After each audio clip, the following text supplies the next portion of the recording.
이번 시간에는 기초 조리 실무에 대해서 공부해 보도록 할게요. 이 단원에서는요, 그 한식에 대한 기본 조리 조작, 그 다음에 기본 조리 방법, 칼질하는 방법, 어떻게 써는지에 대한 문제가 자주 출제가 되고요. 전분의 호화, 노화, 호정화, 덱스트린 이런 것들에 대해서 공부하시면 되겠고요. 그 다음에 농산물, 축산물, 수산물 이런 것들을 어떻게 조리하고 가공하고 유지의 특성 이런 것들에 대해서 공부해 보도록 하겠습니다. 먼저 조리 준비 먼저 보도록 할게요. 자, 조리란 음식물의 물리적, 화학적 조작을 위생적으로 처리해서 소화를 돕고 맛과 풍미를 향상시키는 과정을 조리라고 합니다. 이 조리를 하는 목적은 첫 번째, 기호성, 맛과 풍미를 높인다. 두 번째, 영양성, 식품의 영양 효율을 높일 수 있고요. 세 번째, 안전성, 위해 성분을 제거해서 안정성을 높인다. 네 번째, 조리 조작으로 저장성을 높인다. 이렇게 조리의 목적, 기호성, 영양성, 안전성, 저장성. 이렇게 이런 목적으로 조리를 합니다. 자, 다음으로는 조리의 온도. 미각은 30도 전후에서 가장 예민하다. 알고 계시면 되겠습니다. 자, 가볍게 음식 적정 온도 한번 보시고요. 자, 다음으로 기본 조리법 및 대량 조리 기술 보시면요. 동그라미 3번에 가열 조리가 있어요. 우리 별표 3개가 나와 있기 때문에 또 한번 보도록 하겠습니다. 먼저 크게 스별 조리와 건열 조리로 나눕니다. 스별 조리는 말 그대로 물기가 있어야 돼요. 물기가 있는 조리법이고요. 건열은 물이 없이 조리되는 방법. 크게 이렇게 구분을 하시면 되는데, 자, 스별 조리 볼게요. 스별 조리에 먼저 끓이기. 끓는 물에 재료를 넣고 익히는 방법을 스별조리, 끓이기라고 하죠. 이거는 수용성 성분이 녹아서 영양소의 손실이 있다. 또 그래서 조리 방법, 곰국이나 찌개나 전골 이런 것들이 있고요. 자, 데치기 볼게요. 데치기는 재료를 넣고 순간적으로 가열해서 건져내는 방법이다. 그리고 소금을 넣었을 때 채소색이 유지된다. 그리고 효소작용과 미생물 번식을 억제한다. 가 있고요. 자, 삶기는 재료가 익을 때까지 푹 끓이는 거. 그죠? 그래서 재료를 부드럽게 하고 단백질이 응고가 되기 쉽다.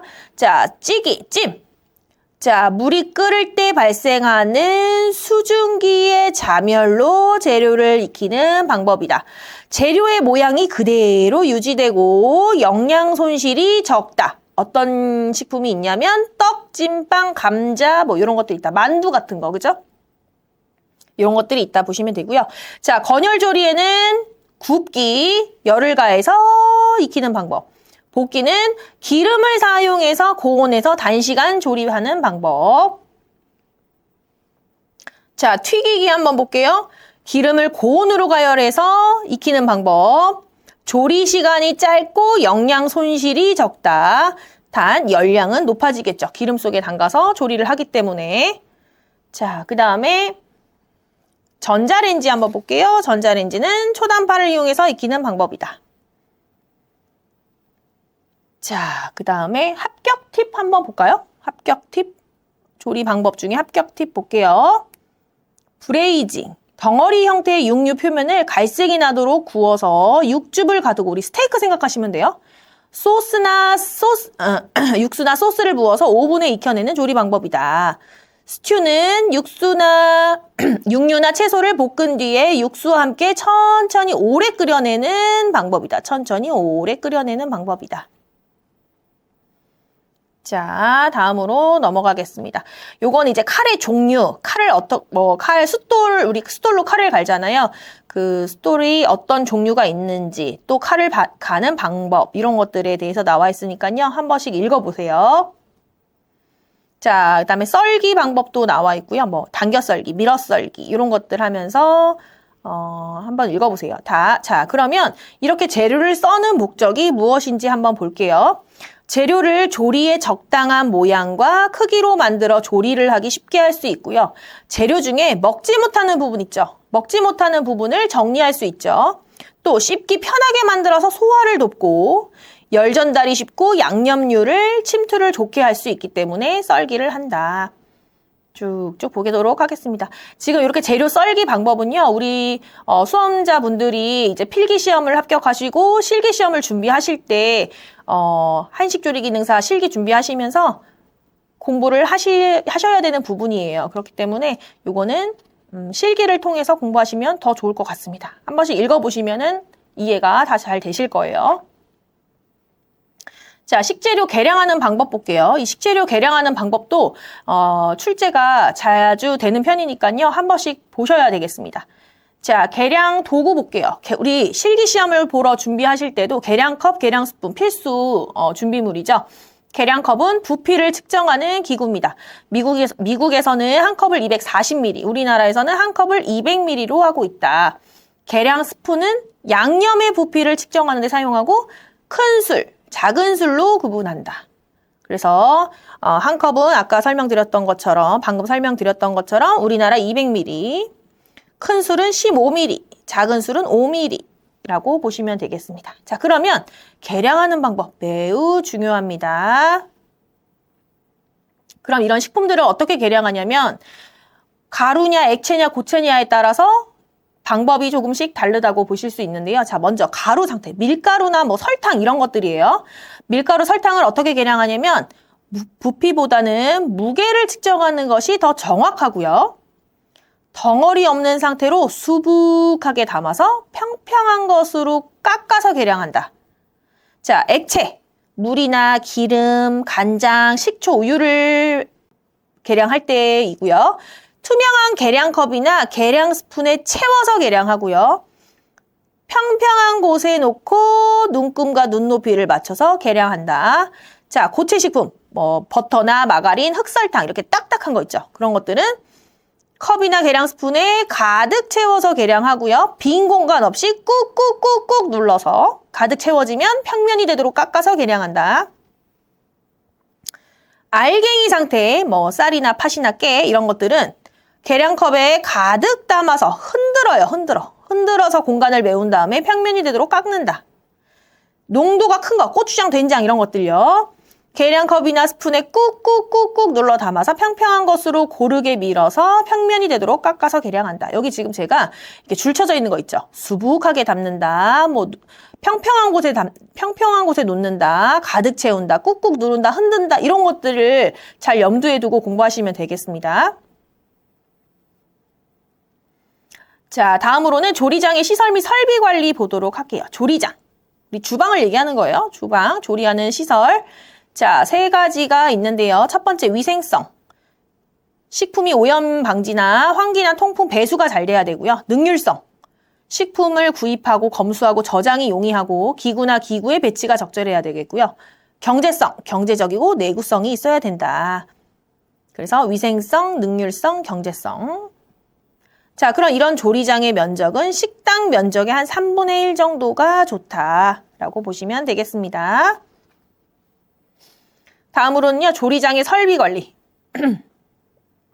한 번씩 읽어보시면 되겠습니다. 가볍게 읽어보시면 되겠고요. 자, 다음으로는 관련 문제 한번 보도록 할게요. 다음 중 계량 방법이 옳은 것은 첫 번째, 마가린을 계량할 때는 실온에서 계량컵에 담아 누른 후에 담아서 직선칼이나 스패츌러로 깎아서 계량한다. 오, 이거 맞죠? 정답은 1번이 되겠죠. 자, 그럼 2번은 뭐가 틀렸는지 볼게요. 밀가루를 계량할 때는 측정 직전에 채로 친 뒤 눌러 담지 않죠. 밀가루 누를 수가 없어요. 눌러 담은 후 이게 틀려요. 그냥 수북하게 담아요.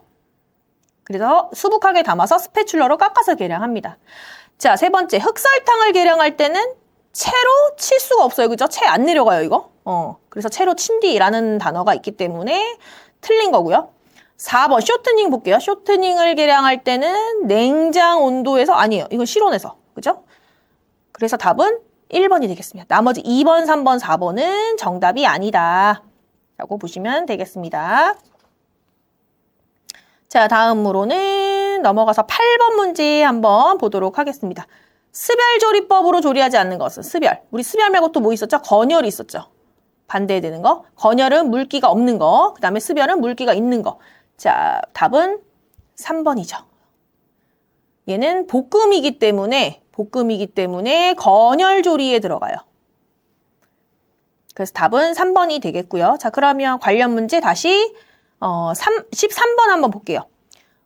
열량이 높대요. 높은 열량을 공급하고 수용성 영양소의 손실이 적은 조리 방법은 자, 1번 삶기, 2번 끓이기, 3번 찌기, 4번 튀기기 이렇게 있는데요. 정답은 4번이 되겠습니다. 튀기기.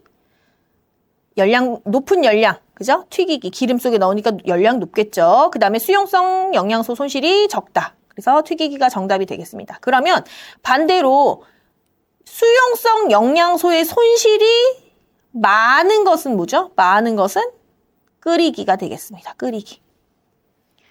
자, 13번 문제 이렇게 해서 풀어봤고요. 다음으로는 15번 문제 한번 풀어볼게요.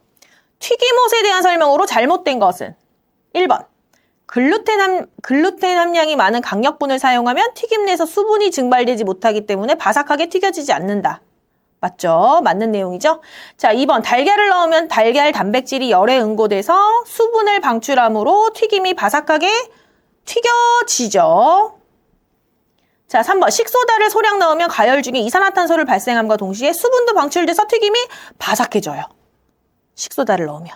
자, 4번 튀김옷에 사용하는 물의 온도는 30도 전후. 30도 전후면 미지근하잖아요. 안 돼요.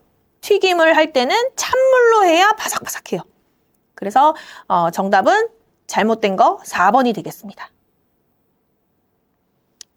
자, 다음으로 자 이렇게 해서 관련 문제 전부 풀어봤고요. 자, 이렇게 해서 조리 준비 부분을 마치도록 하겠습니다.